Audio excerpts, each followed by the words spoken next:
Emirates currently operates 113 of the Airbus A380's, with a further 10 more of the planes on order. With Emirates having cut back on their A380 order and Airbus announcing that they're no longer going to be continuing the production line, the question that's on most people's minds is, what exactly is the fate of the giant beast that is the A380? It goes without saying that the plane is the main workhorse of the airline, reaching over 47 airports and with more than 172 daily flights.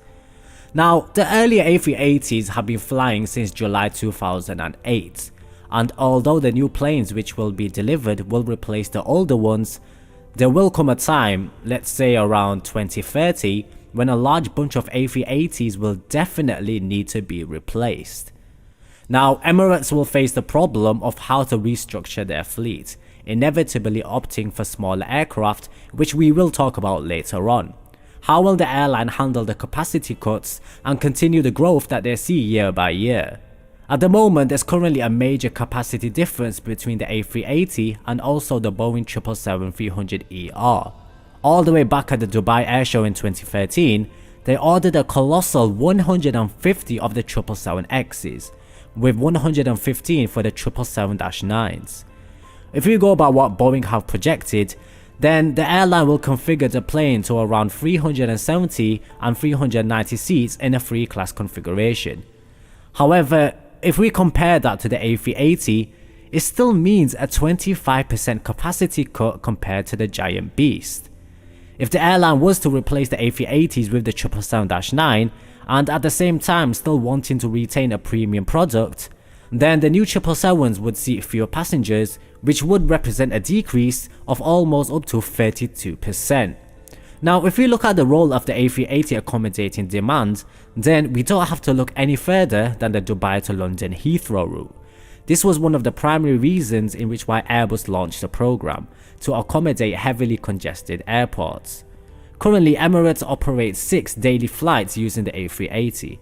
But if we bring the new 777X into the picture, then we're looking in the region of around 8 daily flights to carry the same number of passengers. But gaining those additional slots at one of the busiest and the most expensive airports in the world, well, that's a problem in its own right.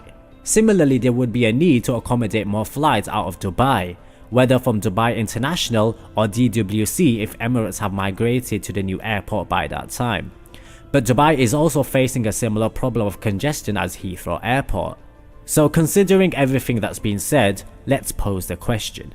What's the next best thing for Emirates which will lessen their pain when the need to replace the A380 arises? Well, there are many people out there, and I kind of agree with them, that the 777-10X will be the most suitable candidate.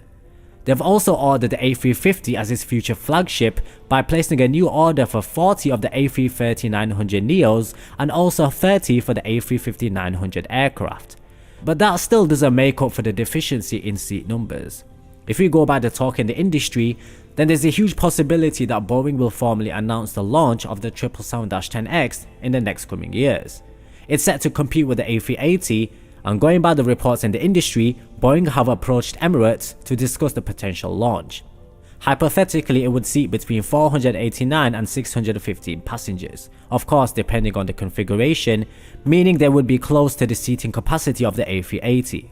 The range of the 10X is still unknown, but if we look over to the Dash 9 and the Dash 10 from the Dreamliner family, then the range wouldn't change as much, allowing the airline to fly to almost any international routes that is currently being operated by the A380. But if we were to have an educated guess regarding the range, then it might be something between 6,900 and 7,500 nautical miles.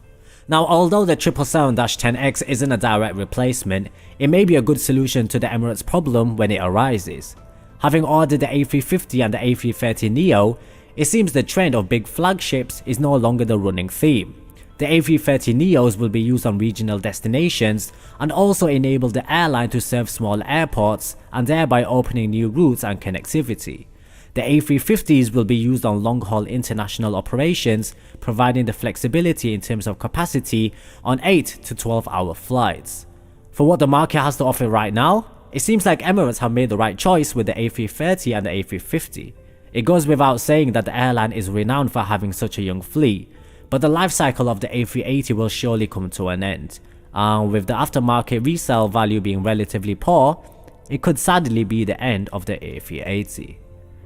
Now captains, I'm very curious to hear what you guys have to say regarding this, so do let me know in the comments below what you think the fate of the A380 will be.